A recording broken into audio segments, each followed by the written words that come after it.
life does sometimes, and you just think you're going and rolling and things are going fine, and then all of a sudden you get something that tells you to stop a minute? Well, that happened to me this morning, last night as I was brushing my teeth. I was brushing my teeth and I realized, Norma, you didn't pack everything. You had a jacket, a really cute jacket I was going to wear today. And it's still in my closet at home. So at least I got my cute t-shirt on and my cute shoes, so you get a chance to see a little bit of my character and what have you. So what I'm going to talk with you about this morning, I have about 30 minutes to share with you to start, and then I'm doing a workshop after that. But I'm going to talk about authenticity. I studied authenticity for 44 years. I know I look like I'm younger than that, but it's been 44 years that I've been studying it. And 30 years really serious research, and then 12 years to figure out, well, what is it that was channeled through me? Because what I share with people with authenticity, it's not like I said, I'm going to go study authenticity and be an authenticity expert. No, authenticity grabbed me and said, this is what you're going to do. I was 28 years old, and I realized I had done everything my parents had said to do. I had the husband, he had a good job, he was cute too. We had good cars, we had a house on the hill, we had a dog, we had money in the bank, we had all those things they say will make you happy. And I was miserable. And I had no idea what to do next. I just knew I could not continue doing what I was doing. And that's when I just stopped and said, you're going to figure out who you are. And figure out what does it really mean to be human, because nobody has taught you that. You know, when you go through school, no one teaches you who you are. They just teach you who they want you to be to keep society going the way society is going. And it's a hard job to figure out who you are. You know, my first degree, as you heard on the video, was early childhood, and I directed Head Start programs. And I learned a lot about what happens to us as children. Because I saw these preschool kids, and they come into the classroom, teachers would say, well, come on in, play wherever you want to play. We got free play, you can go finger paint, you can play on the drums, you can go sing, go to the bathroom when you want, whatever you want to do. And the child does it and loves it. And they go, oh, mommy, look what I can do, I can sing, and they start singing. Mommy says, you're too loud. I had a long day today. Why don't you just go watch TV? Have you done that? Has it happened to you? And you step back. I guess I can't be my real self. Mommy doesn't like it. Mommy wants me to be something else. I learned recently, I was doing some research. I'm writing a class for some psychotherapists. And I was a chance to do a lot of research to see what's out there. And some things really stuck with me. The thing that stuck with me the greatest, the most profound thing that I heard, was that psychotherapists seem to have a general agreement that psychotherapy should start with infants. With infants. Our society's gotten to the point that we're saying that we got to start fixing infants. Really? Maybe we need to fix a society. The society says that when a child comes in, that mommy's not even equipped to help the child be the child. We get so caught up when you got to do what society says. You know, my generation, well, you should go into computers because that's where the money is. Today's generation, you should go into artificial intelligence. That's where the money is. That's also what turns society around, if you're not careful. Because there are certain energies in society that would like to see it be differently than what we would like to see it. And I want to take you on a history lesson now, Black women. Let's go back to the research that was just unveiled about 5 years ago. And that's that Eve was a Black woman. Did you know that? 150,000 years ago. It's not like she was the only woman around. There was still a community in Africa, a number of women in that community. But there was only one woman whose mitochondria in her cell DNA has survived, and every single human being on this planet has that woman's cell mitochondria. Isn't that amazing? What I learned as I was researching this is that white folks came that way too. No offense to any who were in the audience, but white folks came that way too. But this woman, her children migrated in different places over time. And the research says it took 20,000 1,000 years for black skin to turn white, depending on where they went and the impact on vitamin D and the sun. And slowly, slowly, slowly, there was the change. And slowly, as humans went to other parts of the world, there were more and more changes. So that now, no one knows anything or believes anything. It's just comments and controversy and fighting. You know, when I came out of college, they finished one of the first research studies about violence on TV. And they proved that the more violence that you see on TV, the more violence comes in society. Now, with my naive self, I'm saying, yeah, that means they're going to change TV. And they did. They put violence in the cartoons. And now they got them in the videos. So what we're seeing now, with all the violence, is third generation of violence on TV. And it's just getting worse and getting worse. But the answer, in many cases, is every one of you. Eve was a black woman. Now, Chantel or Dre, would you please pass those handouts for me, please? As he's passing out these handouts, I want you to go to page number 2 of the handouts, and maybe someone can help him so he can get them out. You can just put a few on the table, they'll pass them out, and then we'll just grab the rest of them at the end. Go to page 2 of that handout, and because I want to point out to you is that this was in the about 1930s, a few years ago, 2 decades ago. There was a lot of discovery about black Madonnas. The black Madonna was revered everywhere. On page 2 of my handout, you will see the number of countries that have black Madonnas. Europe has black Madonnas in 26 countries. There are 40 places in France where they have black Madonnas. How many are in America? Want to guess? Actually, it's 4. One of them is in my hometown of Detroit, Michigan, walking distance from me, the Shrine of the Black Madonna, which is not the same thing as honoring the Black Madonna, it's just a store. So it's a little different. But look at all of the locations where black Madonnas exist in the world. And then, let's go even further than that. Let's go up in history to slavery time, when women too were grabbed and taken from Africa. But who was selected to raise the babies? Black women. You nurtured, you fed, you took care of the master's children. You were trusted just that much. How much do you trust yourself right now? Eve was a black woman. Madonnas are everywhere.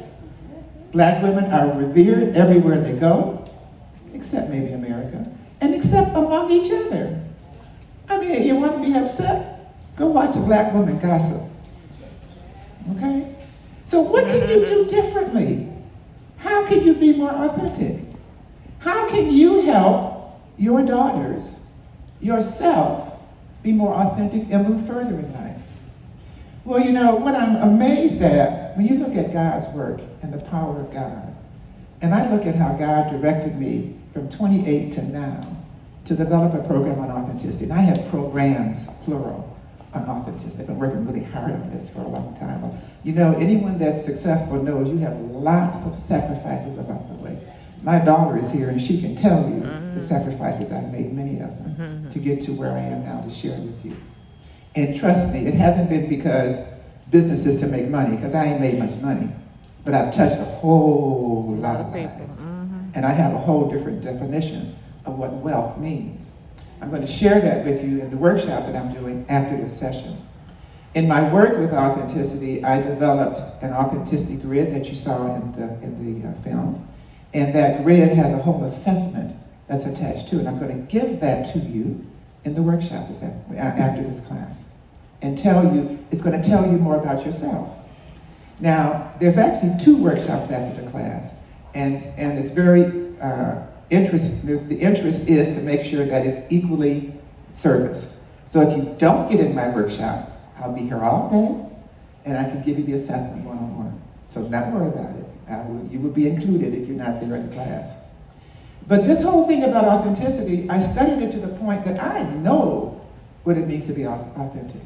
It's a subjective thing. We each make our own decisions about what's authentic for us, and it may change from day to day. It may change from hour to hour. But the point is, do you know who you are? Do you know when you're being authentic? And do you know how to help your daughters be authentic? If we want to change the world, we have to help our daughters change their thinking. So I have one of my students who's been following me for 15 years, Peggy Muhammad. She's from Texas. She came to me as a speaker. Very slight woman. Miss Hollis, I want to be a speaker. And now she's one of my speakers and trainers. And she has even started her own program. And I'm so proud of her because the program that she started is about the acronym of the word GIRL, G-I-R-L.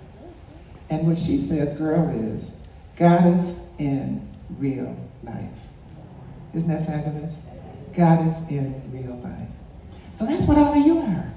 You're goddesses in real life. How are you goddessing? How are you expanding your goddessness? Well, I want to share with you that I have a program with Peggy. It's on the table, I can discuss it with you, where she's going to be teaching your children, your daughters, to be authentic, to be goddesses, to be themselves. We have 3 different classes, one for ages 6 to 10, one for ages 11 to 14, and one for the 15 to 18, because they're different things that we're teaching them. I'll be explaining more about that in the class I'm going to do next, the workshop, because in my program, what I found that all of us have, we all have an inner voice that no one hears but us, and that's what the young children need to learn. They've got to learn to listen to that voice. If they can learn to hear the voice of God early, they don't have to worry. They got a partner. They build a partnership, build a relationship early.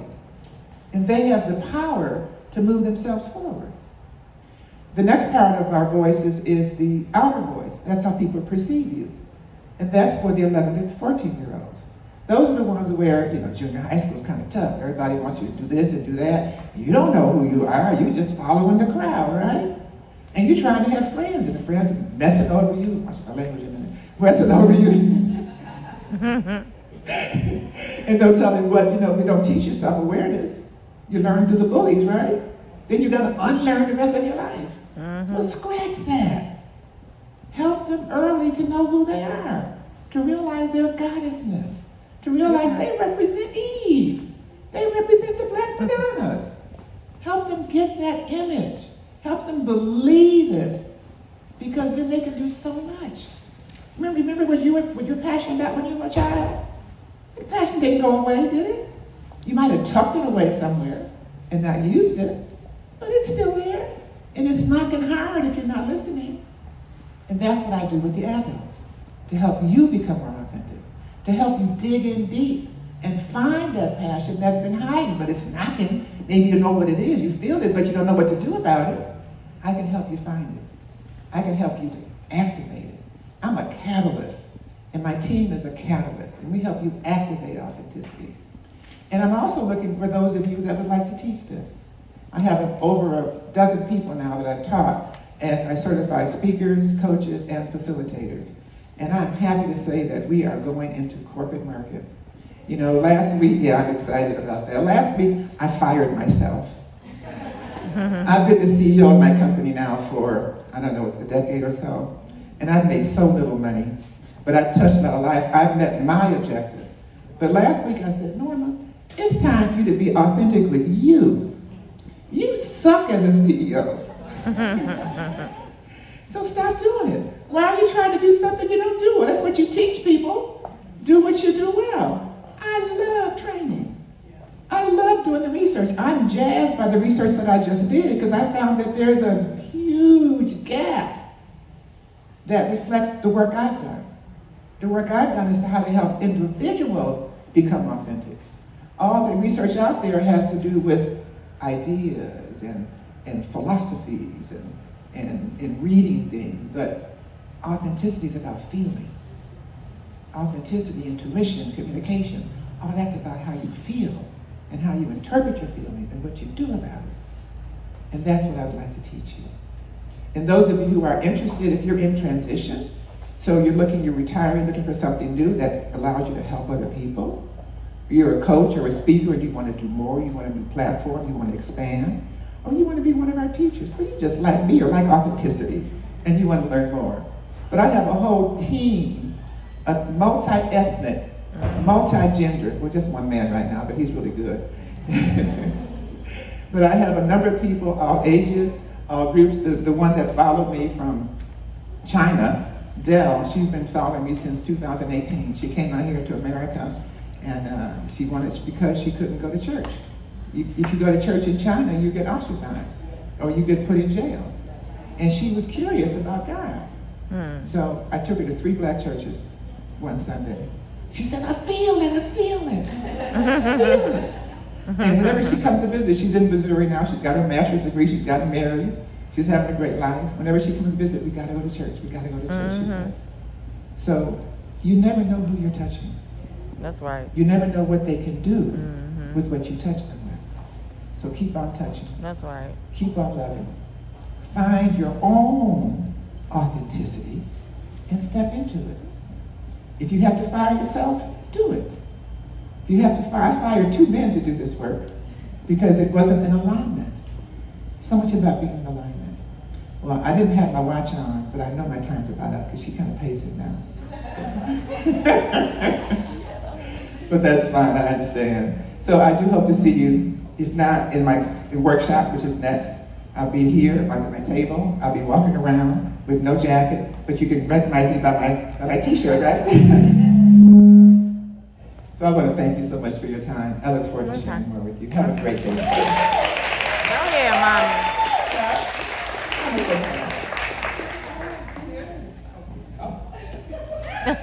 She said I have 10 minutes more. So let me first ask, are there any questions? Are there any questions? What does this do for you? What does this start?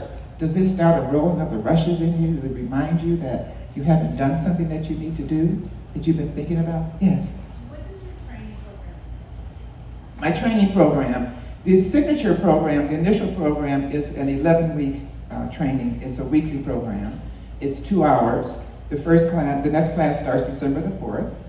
That one will be a 12-week. It will be 2 before Christmas and the other 10 afterwards. So my program has 9 dimensions to it.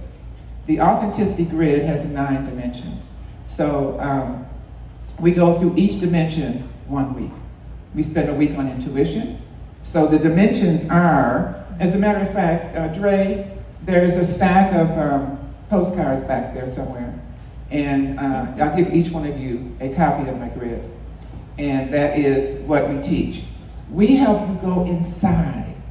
What we want you to do, what's lacking in the world a lot of is reflection and assessment. We're so busy doing things and doing things and doing things that we stop to really realize, what are we doing? Is it working for me? You know, we get on autopilot. As CEO, I was on autopilot. What I gotta do? I gotta do this. I gotta do this next. I don't wanna do this. I gotta do this. I was on autopilot. I had nobody else to do it. Thank you, baby. And I finally said, no.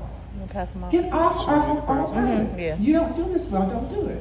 So we take you off autopilot first by helping you go into yourself and reflect and assess in the 9 dimensions of authenticity. What happens to people is that because of the nature of the questions and because life requires you to use so much thinking and reading and making all decisions that way, you start to get into your heart. You start to remember decisions you made decades ago and whether or not they worked for you. And then you start modifying, you start tweaking. I call change is a series of tweaks. Nobody does a change. You know how you can't wake up tomorrow and be authentic all of a sudden. It doesn't work that way. It's a series of small changes that allows you to make that change. So we use the word tweak, that you want to tweak something. So for example, what I'll be sharing with you this afternoon when I do my workshop is how I've had 13 surgeries in my lifetime. And so it's because I had a hole in my eardrum as a child at 8, and I had 40 years of taking antibiotics. And anyone that knows about health, you don't take antibiotics that long. And it was 10 days the whole time. My dad was a dentist. I followed the rules, right? It messed me up, okay? So what I learned is, then I had kidney stones, and the first time I had kidney stones, I had my first year, I had infections for 55 straight years. And I did not know what to do about it. But the first year I had kidney stones, I changed my diet. First year I didn't have a ear infection. So since then, that was 2010, I have been tweaking my diet every January. Every January I make a small tweak and a change in what I eat. This year, the tweak that I made was to become vegan, which I'm about 90% vegan. And my body loves it. My body has not been so happy. I finally found the combination that works for me. It took a lot of years, but steadily, one tweak at a time. Now every tweak, I didn't say January 1st to do this, and all of a sudden January 2nd I did it. Sometimes it took all year to make that tweak, because it took a lot of years to get to that point. And that's where you give yourself grace. You don't expect yourself to be perfect. Life expects you. Your parents sometimes bring on you, you're supposed to be perfect. I know I was raised that way. And I finally said, well, I'm not. I have these problems, I have these issues that I need to deal with. And I embrace them. If I'm going to be authentic, I'm going to admit to them. At least to myself. Maybe not somebody else, but at least to myself. So what the class does is that it allows you to be more honest with yourself.